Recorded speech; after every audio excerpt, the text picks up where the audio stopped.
The first thing that we have to realize that where we start at is right here at the cylinder head.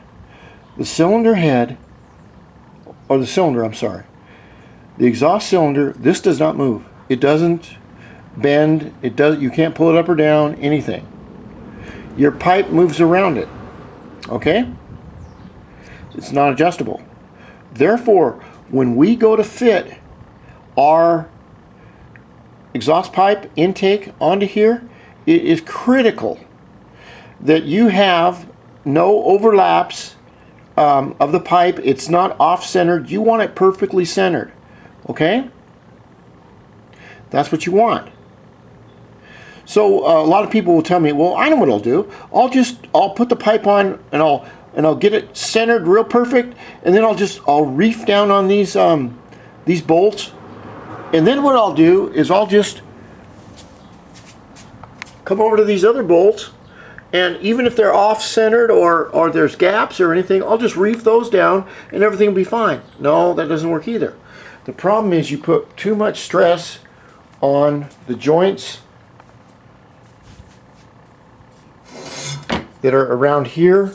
You put too much stress around these joints, okay, and they cause them to crack. What we want to do is put the pipe on, have it fit absolutely correctly right here. We'll do all of our adjustments down here. Now you go, well, what do you mean adjustments? You can't adjust it. Well, yes you can. And I'll show you how. The first thing that I will do is I know that this gasket is centered. I also know that this gasket right here is not too small for this hole. If the gasket is too small, even by a little bit, you're obstructing the free flow of the exhaust gases, which you don't want to do.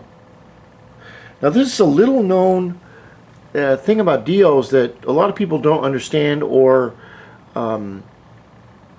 have any knowledge of, but it makes a huge difference, because if you're running at 10,000 RPMs and you're hauling ass at 70, 80 miles an hour, and all of a sudden you're not getting the power that you need, it may be because you're losing 10% of your exhaust restriction due to the fact that your exhaust pipe is not aligned correctly. The first thing that I will do is, and I have to do this with one hand, and the pipe is it's balancing, kind of a ballet act. I'll take the pipe and I'll go underneath here, alright?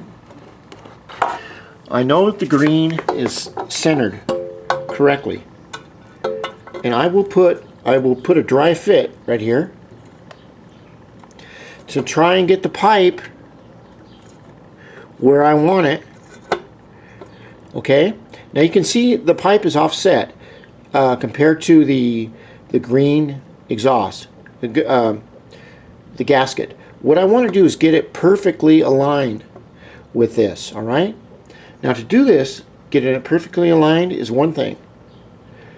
The trick is that when you look down here, if you look like down here, you may have a gap that, say, like between your pipe and the holder, it's like that, or you may have a gap down in here. The thing is, you want to take shims, or what I call come on down, come on. You want to take washers like I have right here, and if you look down right here, I have washers right here. I adjust this pipe holder to the pipe so that I'm not twisting any of the metal. Now the pipe may not exactly perfectly go straight back, but you won't notice it. So I hope you understand what I'm trying to do here. I'm trying to make sure that I have the most maximum exhaust flow with the least restriction.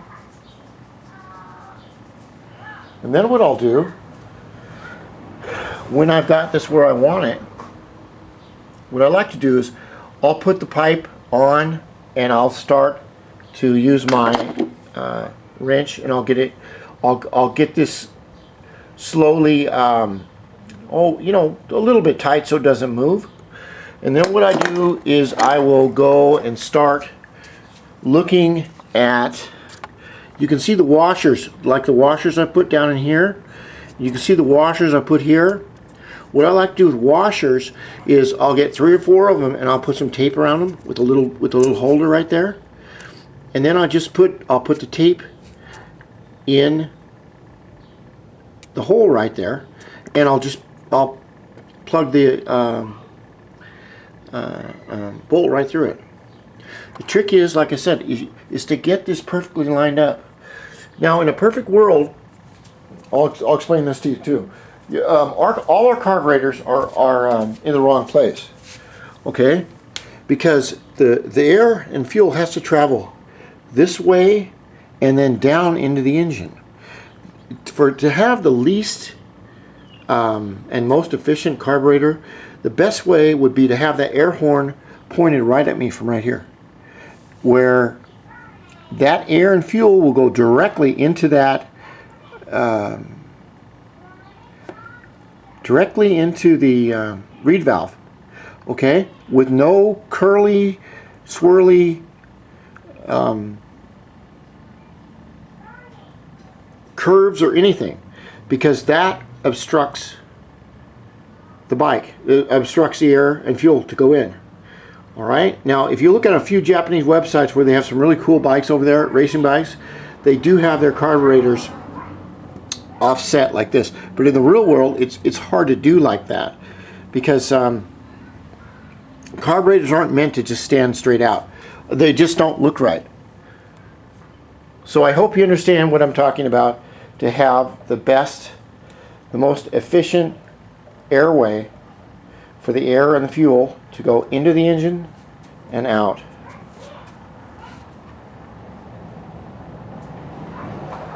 So I'm going to put this pipe on and see what I can do with one hand, and film it at the same time if I can.